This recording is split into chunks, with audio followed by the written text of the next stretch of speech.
no matter how you slice it, we got a humanitarian crisis going on in Gaza. This has put our allies in the Five Eyes in a very precarious situation. At this point, there is an enormous amount of international pressure on them to condemn what Israel's doing. Canada, Australia, and the UK recognizing Palestine was a symbolic and political gesture that we need you guys to stop doing this bullshit. It's about sending a message to the Israelis that you can't keep doing this in our name and making us look bad. Okay, so let's talk about this real quick. All right, so what does this mean, right? As you guys know, Canada, the United Kingdom, and Australia have recognized Palestine as a state, right? What does this mean in the grand scheme of things? So let's kind of understand the gravity of the situation. Now, for many years, guys, as you guys know, many countries have recognized Palestine as a state, especially at the UN. So it's not new to recognize Palestine as a state. However, countries like Canada and the UK and Australia, who are close allies of the United States, recognize Palestine is significant. Now, I'm going to talk about why it's significant one way, but then at the other hand, why it doesn't matter. Let's talk about why it's significant. It's significant because these countries, Canada, Australia, and the UK, are members of what's called the Five Eyes, okay? The Five Eyes, guys, is an alliance. Israel's in there as well. They just aren't formally in there. But the Five Eyes, guys, is all the first world English-speaking countries working together and sharing intelligence. US, UK, Australia, Canada, New Zealand, okay? That's the Five Eyes. And these countries obviously have very close partnership and they all speak English. The other thing you guys also need to understand is that Canada, the UK, Australia, and all these other countries kind of follow our foreign policy. So if we designate a country or organization as a terrorist organization, typically the Brits, the Australians, everybody else follow suit, okay? We are the leaders of not just the entire world, but we're also the leaders of the Five Eyes. So they follow all of our foreign policy. We go to war in Iraq, the UK, Canada, etc. follow us, all right? So for the UK, Australia, and Canada to deviate from our foreign policy is significant, okay? That is significant because they historically have almost always followed what we do, for the most part, right? There's some deviations here and there, but not something as big as this, all right? This is why it's significant because everyone's wondering, like, why is this such a big deal? That is why it's such a big deal. Now, let's talk about the actual, real back end of this and why it's happening. So, and Keir Starmer alluded to it earlier in his speech. When October 7th originally happened, right, the entire world was behind Israel. But as Israel began the conflict and continues the conflict almost 2 years later, we have seen a ridiculous amount of disproportionality when it comes to Israel's response to what happened on October 7th. Even if you believe the bullshit narrative that Israel put out with the mass 1,200 dead, Hamas is evil, all this other shit, right? If you believe everything that they tell you with the atrocity propaganda, even with the atrocity propaganda, it does not justify what Israel did in response. As of right now, of me making this video, we have roughly 62 to 63,000 dead in Gaza, okay? Maybe about 10 on the low end to 20,000 on the highest end are Hamas fighters. So that means that roughly 40,000 people that are innocent have been killed. On top of this does not account for the people that are missing, okay? Harvard estimates somewhere around 300 to 400,000 people are dead under the rubble, starvation, and all this other stuff. We've seen testimony from doctors of the majority of their patients overwhelmingly being children and women. We know that when Israel invaded Gaza, there were roughly 2.3 million Palestinians living there, and over 50% of the population was children. Then we saw the story of Hen Rajab. We saw the starvation campaigns. We saw kids dying, etc. Right? So no matter how you slice it, we got a humanitarian crisis going on in Gaza. Now, this is very important to identify because this has put our allies in the Five Eyes in a very precarious situation. Either A, continue to follow us as we continue to lose more international support and look like idiots and be on the wrong side of history, or make a line where they are acknowledging the victims, in this case, Palestine, and concede this one symbolic gesture to circumvent all the bullshit. Now, let me be explicitly clear about this. The United Kingdom, Canada, Australia, and all these other first world countries, their hands aren't clean either. They are countries that are run with strong lobbies, especially the United Kingdom. However, if you guys notice, these countries will not call what Israel's doing a genocide, especially the UK and Canada.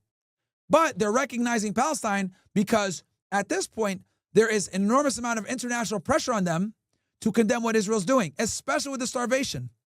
We know that you need roughly 500 trucks to come into Gaza every single day to feed the population. According to reputable sources, we know that maybe 10 to 20 trucks are coming in a day. So there's been a campaign of starvation on top of them being bombed. And Canada, Australia, and the UK recognizing Palestine was a symbolic and political gesture that we need you guys to stop doing this bullshit. Okay? It wasn't about doing anything real. It's about sending a message to the Israelis that you can't keep doing this in our name and making us look bad. But they kind of had 1 foot in, 1 foot out. Does that make sense? They still want to stand with Israel and the United States. But at the same time, they need to appeal to the international community and show that they're not fully on board with the genocide. So basically what Canada, Australia, and the UK are doing is think of one leg in, one leg out is what they're doing. Because them recognize a Palestinian state, that's not really that big of a deal. Right now, it's a big deal for them, but it's not a big deal in the grand scheme of things. Because unfortunately, as they discussed earlier in the news, there's nothing really viable going on to actually work towards a two-state solution. Now, let's talk about the two-state solution. All right? And this is where I was having this debate with Destiny. So a two-state solution, guys, is basically where the Palestinians get their own government, get their own airspace, get their own military, and are able to enjoy full sovereignty. Okay? The Israelis will not let this happen. And the reason why the Israelis will not let this happen is their argument is if the Palestinians have their own sovereign state and have their own military, they are going to attack us. So allowing them to have their own sovereign state puts us in a position where our right to exist, we have an existential crisis. Now, the other problem here is that since they won't let them have their sovereignty, there's never going to be peace. But if they give them their sovereignty, there's a good chance that they might go to war and they might attack them with their own military, right? So this is why Israel occupies them, because they fear that they're going to be attacked. That's why the two-state solution isn't going to happen, because the Israelis will never let it happen, because the two-state solution requires the Palestinians to have their own government and their own military, which Israel looks at as a threat. Okay, Myron, what about a one-state solution?